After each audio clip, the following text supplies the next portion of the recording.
Rien de pacifique aux environs du 40e sud. Sébastien Josse a vécu une nuit d'enfer. Bateau couché par une déferlante dans des rafales à 60 nœuds. Plus de peur que de mal, mais le skipper de Bitty fait en ce moment route au nord, à sec de toile.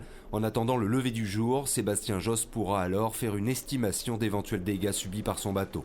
Pris dans la même tourmente, Jean Le Cam témoigne des conditions exécrables vécues en tête de flotte.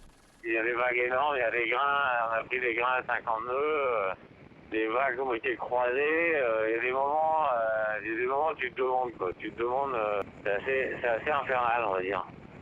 Même constat pour Michel Desjoyaux qui a dû s'employer pour préserver sa position de leader.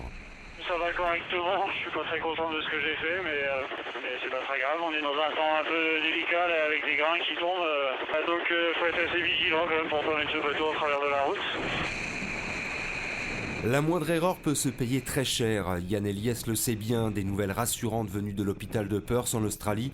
Le skipper de Generali va mieux, mais il est passé très près du drame il y a une semaine. Bateau planté dans une vague, marin jambes brisées, éjecté du bateau, dont la vie ne tient plus qu'à une sangle de harnais.